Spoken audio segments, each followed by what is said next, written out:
요셉은 모든 역경과 환난을 하나님 앞에서 극복하고 만나는 사람들에게 축복의 통로의 역할을 합니다. 보디발 가정에게, 간수에게, 그리고 기근으로 위기를 맞이한 이집트와 그 주위 민족들에게 축복의 통로가 되었습니다. 누구보다도 야곱의 가족들에게, 그리고 장차 이스라엘을 태동시키는 일에 요셉이 쓰임을 받았고, 또 일평생 하나님의 빛나는 주의 사람으로 쓰임을 받게 됩니다. 어떻게 요셉은 하나님의 영광을 위해서, 이스라엘을 위해서, 또 만나는 사람들에게 선한 영향을 미치는 그러한 하나님의 사람으로 쓰임 받을 수 있었을까요? 80년이라는 긴 세월 동안 바로의 궁전에서 살았는데도 불구하고 어떻게 그 신실함을, 주님과 동행하는 그 아름다운 영광스러운 삶을 지켜낼 수 있었을까요? 저는 요셉의 믿음 때문이라고 보고 있습니다. 요셉은 어떠한 믿음의 사람이었는지에 대해서 여러분과 함께 은혜 받기를 원합니다. 첫째, 요셉은 과거의 상처를 믿음으로 극복한 사람이었습니다. 과거의 환난과 역경을 믿음으로 극복한 그러한 사람이었다는 것입니다. 요셉이 17세 되었을 때 형들에게 팔려 강제로 이집트에 이민을 가지 않습니까? 아무도 모르는 이집트 땅에서 언어도 통하지 아니하고 처음 접하는 문화 가운데 살아야만 했습니다. 이집트 사람들은 히브리 사람들과 상종치 아니하였다고 창세기 43장 32절에 기록합니다. 부정탄다고 같이 식사도 같이 하지 않았다는 것입니다. 왕따를 당하고 멸시를 당하고 또 많은 상처를 입어가면서 이집트에서 새로운 인생을 살아야만 했습니다.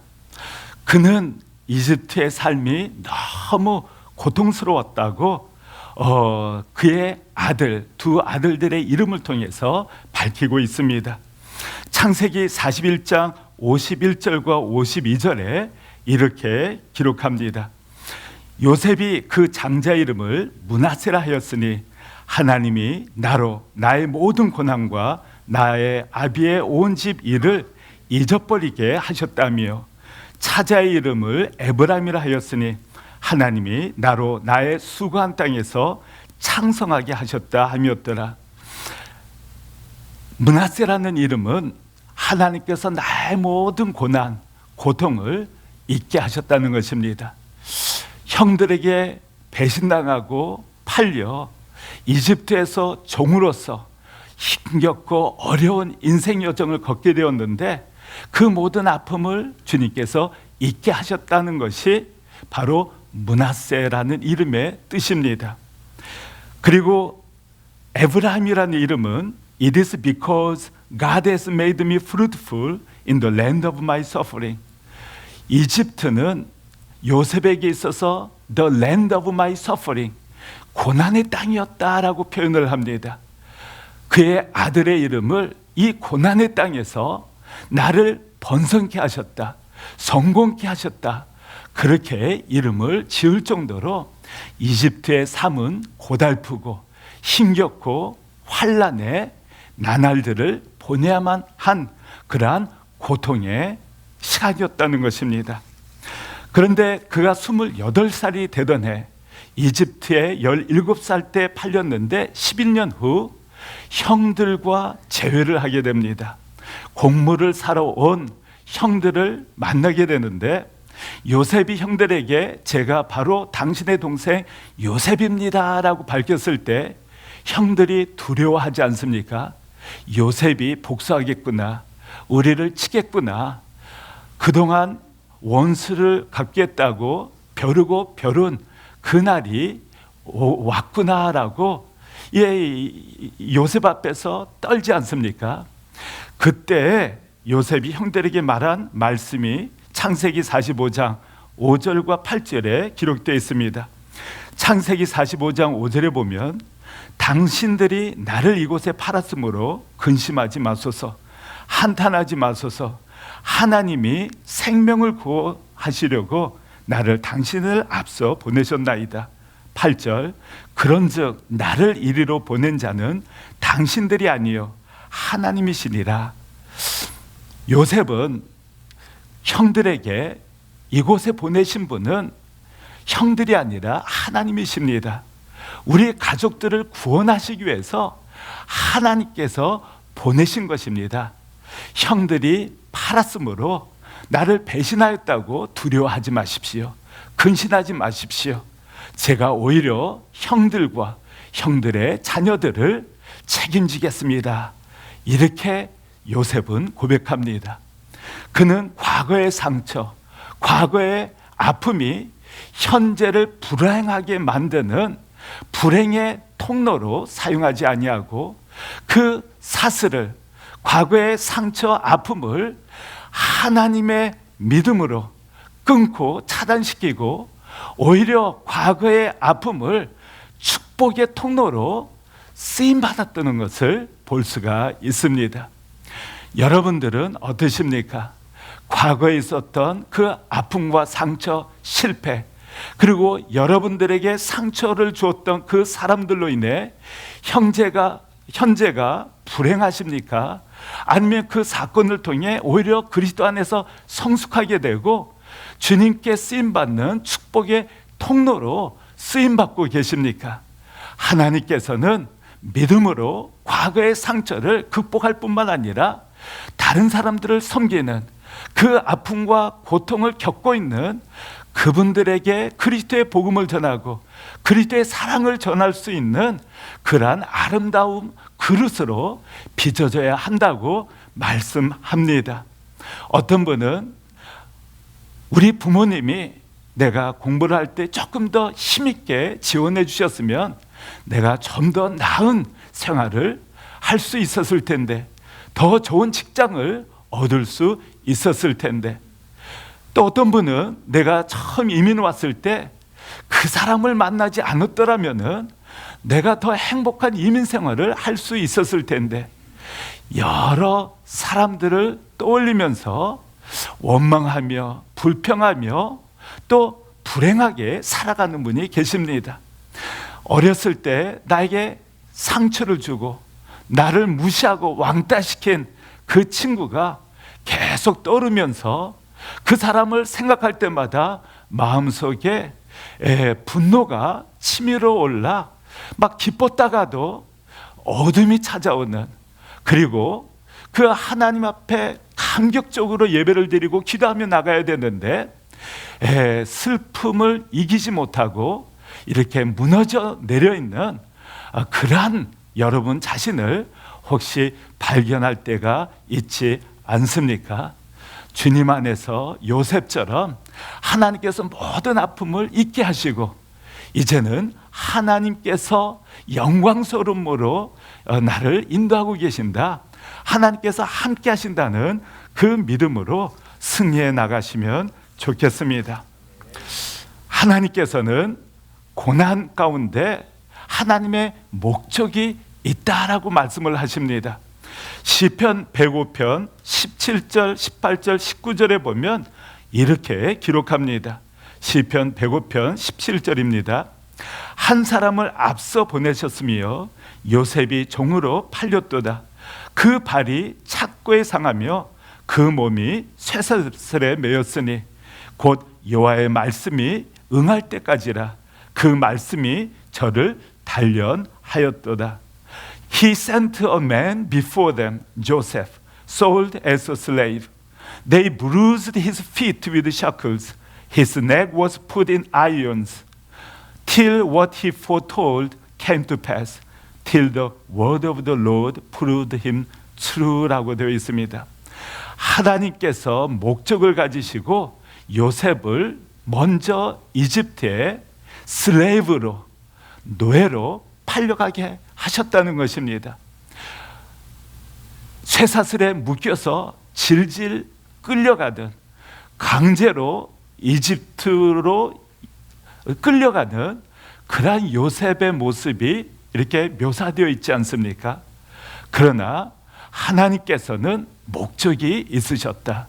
하나님의 말씀이 성취될 때까지, 그 말씀이 요셉을 단련시킬 때까지 하나님께서 요셉을 위대한 그릇으로, 하나님께서 쓰시기에 부족함이 없는 그러한 하나님의 사람으로 준비시키고 훈련시키셨다라고 말씀하고 있는 것입니다. 그렇습니다. 과거에 있었던 그 상처와 아픔, 그것으로 인해 더 주님을 찾고 의지하면서 우리의 인격이 다듬어지고 또 우리의 부족했던 부분을 주님께서 성숙한 모습으로 빚어 나가신 주님의 손길을 경험할 수 있지 않습니까? 여러분들이 아는 어떤 분이 암에 걸려서 이 항암 치료를 받으면서 그 고통을 이겨나가고 계시는 그런 분이 옆에 계실 때 여러분들이 어느 정도 위로해 드릴 수 있고 함께 해드릴 수 있고 공감하면서 정말 진정으로 도울 수 있으십니까? 대부분 실제로 돕지 못하실 것입니다.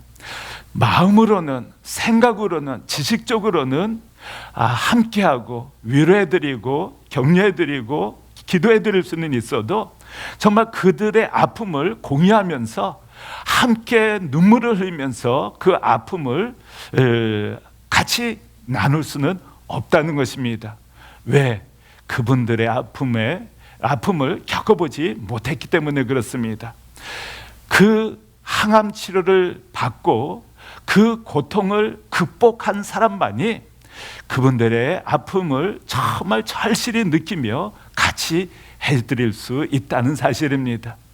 어떤 분이 실패를 합니다. 비즈니스를 하다가 실패를 합니다. 부도가 납니다. 재정적으로 어려워서 빚 독촉에 막 쫓기는 그러한 인생을 산다고 가정해 봅시다. 그분들의 아픔을 정말 이해해주고 공감하면서 도울 수 있는 분이 누구입니까? 그 과정을 겪으신 분만이 정말 이해할 수 있고 도우실 수가 있다는 것입니다. 과거에 여러분들이 겪었던 그 아픔을 믿음 안에서 그리스도의 십자가의 사랑 안에서 성화시켜서 그 과정을, 동일한 과정을 겪고 있는 그 한 분 한 분을 정말 마음으로부터 위로해드리고 함께해드리고 기도해드리고 격려해드려서 붙들어 드릴 수 있다면은 여러분들은 과거의 그 아픔이, 그 경험들이, 사건들이 주님을 위해서, 복음을 전하기 위해서, 다른 사람들에게 위로의 축복의 통로가 되기 위해서 귀하게 쓰임받을 수 있다는 말씀을 여러분들에게 말씀드리고 싶습니다. 우리 김기보 목사님의 절친이신 최병남 목사님, 세미안교회에서 17년 동안 귀하게 쓰임받고 지금은 강남중앙침례교회에서 놀라운 부흥, 또 하나님의 도구로서 귀하게 쓰임받고 계십니다. 그분이 1997년에 결혼을 하시고 곧바로 미국에 신학을 하러 오셨습니다. 그런데 IMF가 터지지 않았습니까? 재정적으로 정말 어려운 하루하루를 보내십니다. 그렇기 때문에 목사님 또 사모님 네 분이 정말 다양한 일을 하셨다 그럽니다. 도넛 가게에서, 식당에서, 영접공으로 정말 여러 일을 하시면서 때로는 총알이 날라오는 그러한 상황에서 하나님의 지켜주시고 함께 하시는 그러한 은혜를 경험하였다라고 간증을 하십니다. 그런데 세미안교회에서 목회를 하시면서 그때 일했던 다양한 경험들, 그것이 이 교우들 어려운 사정을 이해하고 실제적으로 말씀으로 위로하고 격려하고 축복해주고 돕는 일에 귀하게 쓰임받았다, 축복의 통로가 될 수 있었다라고 말씀을 하시는 겁니다. IMF가 터져 불행하게 된 것이 아니라 그 고통의 과정이 오히려 목회를 하고 주님께 쓰임받는데 축복의 그릇이 되었다, 통로가 되었다고 말씀하시는 것입니다. 그렇습니다.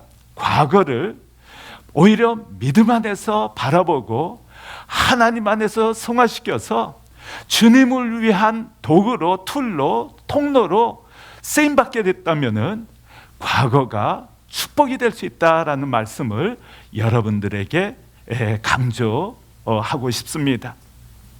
둘째, 요셉은 현재를 성실히 코람도의 믿음으로 살아갑니다. 그는 종으로 있었을 때나 수감되었을 때나 총리로 있었을 때나 하나님 앞에서 변함없이 성실하게 주님과 동행하면서 믿음으로 살아냅니다. 그가 17세 때 이렇게 팔려오는데 보디발의 가정에 종으로 새 인생을 시작하지 않습니까? 오늘 본문 말씀 창세기 39장 1절에서 10절 말씀에 보면은 하나님께서 요셉과 함께 하셨기 때문에 형통하였더라. 하는 일마다 하나님께서 복을 내리셨다라고 말씀합니다. 보디발 가정을 요셉 때문에 축복하셨다라고 말씀하고 있는 것입니다. 그런데 28살 되던 해, 즉 노예로 팔려와서 11년이라는 시간이 흐릅니다. 그는 이제 안정된 생활을 합니다. 보디발 가정의 총무가 되어서 경제적으로나 또 그 밑에 거느리는 사람들이 많았기 때문에 이제 성공적인 삶을 살게 되었다라고 감사할 수 있고 또 하나님 앞에서 더 귀하게 쓰임받을 수 있는 그러한 인생 여정을 걷고 있습니다. 그런데 하루는 이 보디발 아내가 그를 유혹하기 시작합니다. 지속적으로 동침하자고 이 요구를 합니다. 그때 요셉이 어떤 말을 그 보디발의 아내에게 합니까? 39장 9절에 이렇게 기록합니다. 이 집에는 나보다 큰 이가 없으며 주인이 아무것도 내게 금하지 아니하였어도 금한 것은 당신뿐이니 당신은 그의 아내입니다. 그런즉 내가 어찌 이 큰 악을 행하여 하나님께 죄를 지으리까? 그는 17살 때 청소년 때 이 이집트로 강제 이민을 합니다. 그곳에는 하나님께 예배를 드리는 살아계신 이스라엘의 하나님, 아브라함과 이삭과 야곱의 하나님을 믿고 의지하며 예배드렸던 사람이 한 사람도 없었습니다. 대부분 이집트 사람들은 태양신, 나일강신, 스핑스 다양한 신들을 숭배하고 우상을 숭배하고 있었는데도 불구하고 요셉은 그 사람들 사이에서 끝까지 믿음을 지키고 하나님과 동행하는 그러한 삶을 살았다는 것입니다. 아버지 야곱이 요셉을 믿음으로 양육하고 항상 하나님을 의식할 수 있는 그러한 아들로 훈련시키고 준비시킨 것이 야곱의 위대했던 점이라고 저는 봅니다. 요셉은 11년 동안 홀로 서기를 했어야만 하는데 그때도 변함없이 하나님 앞에서 믿음을 지키고 내가 하나님 앞에 죄를 범할 수 없다, 범죄할 수 없다라고 단언하지 않습니까? 우리 부모님들의 사역 중에서 가장 중요한 것은 신약의 지상대분부, The Great Commission, 복음을 땅 끝까지 전해서 모든 민족을 제자 삼는 것이 예수님께서 명하신 가장 중요한 사명입니다. 그러나 구약의 지상대분부, 즉 구약에서 가장 중요한 우리의 사명은 자손들에게 믿음의 유산을 물려주고 자녀들이 믿음으로 살아갈 수 있도록 훈련시키는 것입니다. 많은 고등학교 학생들이 부모님을 따라 교회 다니지만은 대학에 진학한 후에 70% 내지 80%의 학생들이 교회를 떠난다는 통계치를 보고를 들은 적이 있습니다. 고등학생까지는 부모님의 강요에 못 이겨 할 수 없이 교회에 다니지만은 대학에 진학한 후에는 하나님 없이 살아간다는 것입니다. 요셉을 통해서 우리가 도전받게 되는 것은 청소년이었던 그가 이집트 땅에서도 하나님을 의식하고 하루하루 주님과 동행했다는 것이 그의 믿음의 결실이었다는 것입니다. 그리고 보디발 아내가 누명을 쓰여서 감옥에 갇히지 않습니까? 여러분 같으면 어떠십니까? 하나님, 억울합니다. 제가 하나님 뜻대로 결심하고 또 그렇게 살았는데, 그리고 보디발 아내 앞에서 하나님을 의식해서 의로운 바른 선택을 했는데도 불구하고 하나님 살아계시지 않습니까? 하나님 지금도 저를 도와주실 수 있지 않습니까? 왜 제가 억울하게 이렇게 감옥에 갇혀야만 합니까? 그렇게 불평하고 원망할 수 있었을 텐데도 불구하고 요셉은 원망하지 않습니다. 창세기 39장 23절에 보면 이렇게 기록하고 있습니다. 간수장은 그의 손에 맡긴 것을 무엇이든지 살펴보지 아니하였으니 이는 여호와께서 요셉과 함께 하심이라. 여호와께서 그를 범사에 형통하게 하셨더라. 요셉은 감옥 속에서도 변함없이 하나님과 동행하면서 성실하게 맡겨진 일에 최선을 다했다는 것입니다. 왜? 하나님께서 요셉과 함께 하시고 그를 형통케 하셨을 뿐만 아니라 은혜를 베풀어 주셨기 때문이다 라고 성경은 증거하고 있습니다. 그는 감옥 속에서도 불평 원망한 것이 아니라 감사하면서 주님과 동행하는 빛나는 인생을 살았다. 그래서 감옥 속에서도 하나님께서 함께 하셨다고 말씀하고 있는 것입니다. 그런데 하루는 이 바로의 떡 맡은 관원장 또 술 맡은 관원장이 이렇게 수감되어 있는 그러한 일이 발생하지 않습니까? 그들의 안색이 좋지 않습니다. 수심에 차 있습니다. 창백합니다. 그래서 같은 처지에 있었던 요셉이 수감된 그 관원장들에게 왜 이렇게 창백하십니까? 라고 관심을 갖고 묻습니다. 그들이 꿈을 꾸었는데 이해를 할 수 없다라고 말하자 요셉이 그들의 꿈을 풀어주었고 해석해 주었고 또 그 꿈대로 이루어지는 것을 볼 수 있습니다. 그리고 2년이라는 세월이 흐릅니다. 요셉이 30살 되던 해에 이집트 왕 바로가 꿈을 꿉니다.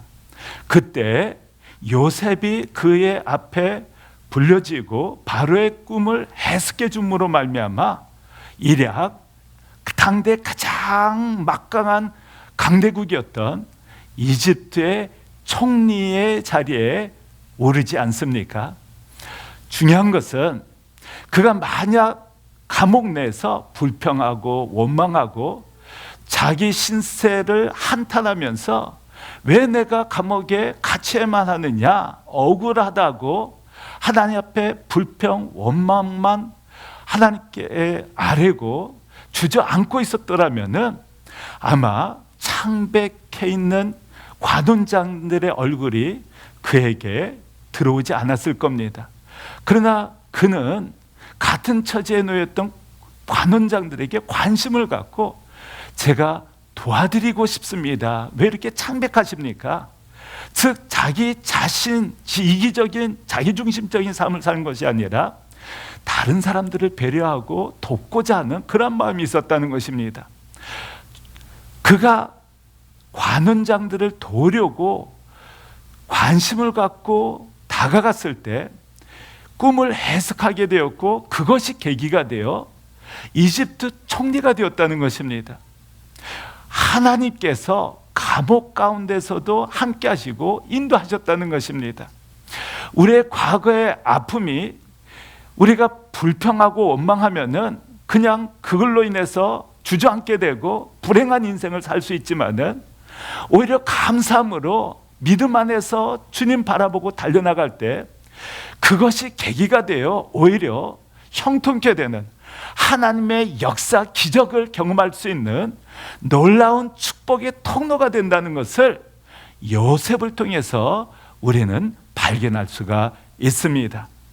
그렇기 때문에 항상 감사하면서 또 주어진 일에 최선을 다하는 것이 믿음의 사람의 자세다라는 것을 여러분들에게 말씀드립니다.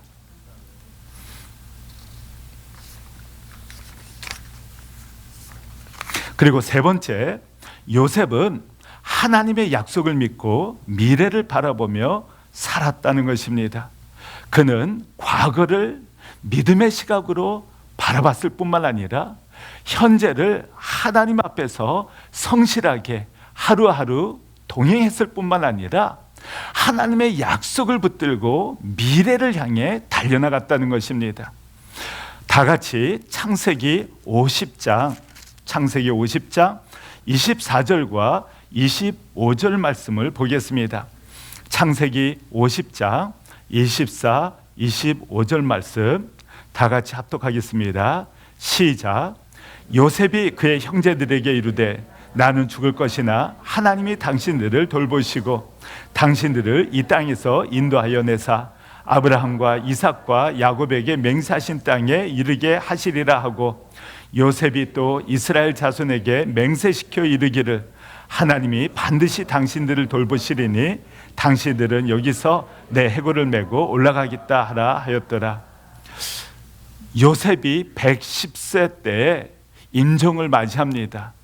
그는 30살에 이집트 총리가 되고 80년이라는 긴 세월 동안 화려한 바로 왕의 궁전에서 살아가게 됩니다. 그런데 그는 이집트가 그를 성공시킨 땅이었고 북이 영화를 누리도록 한 땅이었고 또 야곱 족속들을 이제 지키고 또 분케했던 흥왕시켰던 그러한 축복의 땅이었는데도 불구하고 그의 마음은 항상 하나님의 약속 가나안 땅에 있었다는 것입니다. 후손들에게 마지막 유언의 메시지를 남깁니다. 모든 사람들이 가장 남기고 싶은 솔직하고 진솔한 메시지를 유언으로 가족들에게 후손들에게 남기지 않습니까? 요셉은 너희들은 나같이 출세해야 된다, 부자가 되어야 된다, 성공해야 된다, 그러한 메시지를 남기지 않습니다. 딱 한 가지, 아브라함과 이삭과 야곱의 하나님, 우리 이스라엘의 살아계신 하나님께서 우리를 돌보시고 돕기 위해 구원하시기 위해 찾아오실 것이라. 그때 내 관을 메우다가 약속의 땅인 가나안 땅에 묻어달라고 유언으로 남깁니다. 그리고 350년이란 세월이 흐르고 출애굽기 13장 18절 19절에 보면 19절입니다. 모세가 요셉의 해골을 취하였으니 이는 요셉이 이스라엘 자손으로 단단히 맹세케 하여 이르기를 하나님이 필연 너희를 공고하시리니 너희는 나의 해골을 여기서 가지고 나가라 하였음이었더라. 여호수아서 24장 32절에는 이스라엘 자손이 애굽에서 이끌어낸 요셉의 뼈를 세겜에 장사하였으니 모세가 250만이라는 백성들을 이끌고 출애굽하였을 때에도 요셉의 관을 메고 출애굽하고 40년 동안 광야 생활을 합니다.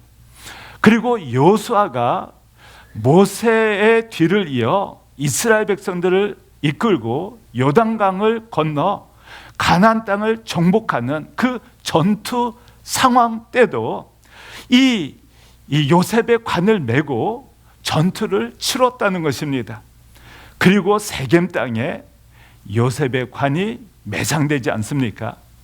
요셉이 간절하게 후손들에게 유언을 남겼기 때문에 350년 후에 모세가 그 예언의 메시지를 기억하고 실행하였다는 것입니다. 그 정도로 요셉은 강한 메시지를 남겼다라고 우리가 이해할 수 있지 않습니까? 많은 크리스천들이 어려울 때, 재정적으로 어려울 때나 사업을 위해서, 아이들을 위해서, 또 행복한 신앙생활을 위해서 하나님께 간절히 기도합니다. 간절히 부르짖고 기도하는데 그 믿음도 위대한 믿음이라 볼 수가 있습니다. 요셉이 노예로 팔렸을 때, 감옥에 수감되었을 때 하나님께 간절히 기도하면서 주님의 도움을 요청하게 되는데 하나님께서 역사하셔서 이집트 총리가 되지 않습니까? 우리가 힘들 때 기도하는 믿음, 어렵고 고난 가운데서도 포기하지 않고 하나님을 신뢰하고 의지하는 믿음, 위대한 믿음입니다. 그러나 더 큰 믿음은 성공의 가도를 달리고 있을 때 하나님께서 도와주셔서 사업이 잘 되어서 재정적으로 넉넉하게 되고 사람들의 인정을 받게 되고 그리고 정말 다른 사람들에게 존경을 받고 있는 그때에도 변함없이 주님을 바라보면서 주님을 위해서 살아가는 믿음이 더 위대한 믿음이라고 저는 봅니다. 왜냐하면 많은 분들이 하나님께서 도와주셔서 사업이 잘 되고 병에서 나음을 받고 위기를 극복하게 되고 가정이 행복하게 되고 신앙생활을 잘하게 되어서 하나님 앞에 영광을 올려드리는 그러한 때에 비즈니스가 바빠져서 예배를 소홀히 하게 되고 감사가 줄어들고 마치 자신의 능력으로, 자기의 실력으로, 자기의 노력으로 그 위치에 오르게 되었다, 비즈니스를 성공하였다라고 착각하게 되어서 주님으로부터 멀어지는 크리스천들이 의외로 많은 것을 발견하게 되기 때문에 그렇습니다. 요셉은 어려웠을 때뿐만 아니라 80년이라는 긴 세월 동안 화려한 궁전에서 세상 우상에 의해서 영향을 받지 아니하고 또 이집트 바로에 의해서 믿음을 잃지 아니하고 그를 성공시킨 이집트 땅에서도 변함없이 하나님을 바라보고 하나님의 약속을 붙들고 약속의 땅 하나님의 나라에 그의 시선이 집중되어 있었다는 것이 요셉의 위대했던 믿음이다라고 여러분들에게 강조하고 싶습니다. 우리도 비록 이 땅에 살고 있지만은 하나님 나라의 시민이지 않습니까? 이 세상에서 다양한 일을 하면서 신앙생활을 하고 믿음의 사명을 감당하고 있는데 주님은 우리가 그리스도의 대사, 즉 이 세상 사람들의 지시에 따라 행동하고 결정하고 살아가는 사람들이 아니라 우리를 보낸 우리의 본향 하나님 나라에서 좌정하고 계시는 하나님과 우리 주 예수 그리스도의 파송을 받아 이곳에서 그리스도의 대사, 즉 주님의 말씀을 지켜 행하고 지키고 전하는 그리스도의 대사로서 살아가야 된다고 우리의 정체성이 대사라고 말씀하고 있지 않습니까? 우리는 언젠가 이 세상을 사역하다가 살아가다가 인생을 마감하고 주님 품으로 돌아가게 됩니다. 그때 요셉처럼 마지막 임종시 멋있게 하나님 앞에 영광스러운 모습으로 정말 찬송하면서 주님께 나갈 수 있는 그러한 믿음의 사람들이 되면 좋겠습니다. 그리고 여러분과 저 언젠가 임종을 맞이하게 될 때 후손들에게 다른 말 아니라 우리가 믿는 하나님께서 이 만물을 창조하셨고 역사를 주관하고 계신다. 우리가 이 세상에서 성공하느냐 실패하느냐 하는 것은 우리의 인간적인 지식, 지혜, 환경에 의해서 결정되는 것이 아니라 하나님, 살아계신 하나님에 의해서 결정되는 것이다. 그러니 어떤 상황 하에서도 정말 주님 바라보고 의지하면서 믿음으로 하나님의 말씀을 붙들고 승리하면서 살아가라. 그것이 여러분의 마지막 임종시 유언이 될 수 있도록, 그래서 여러분의 자손들이 대대로 하나님을 경배하고 경외하며 의식하면서 이 세상에서 정말 하나님께서 함께 하심으로 승리하고 형통케 되고 성공하고, 정말 여러분과 여러분의 후손을 통해서 아름다운 열매를 맺는 구원의 역사, 그리고 큰나무 교회가 앞으로도 지속적으로 지금까지도 말씀으로 흥왕하고 기도로 세워지고 또 믿음의 기적적인 역사를 통해 지금까지 달려오셨는데, 앞으로도 빈기보 목사님의 리더십하에 온 교우들이 한마음 한뜻이 되어 위대한 하나님의 교회, 그리고 달라스 지역뿐만 아니라 텍사스와 미주와 열방 가운데로 복음의 정말 역사를 일으키는, 하나님의 나라를 확장시켜 나가는 말씀이 역사하는 큰 나무 교회 되시기를 우리 주 예수 그리스도 이름으로 간절히 축원합니다.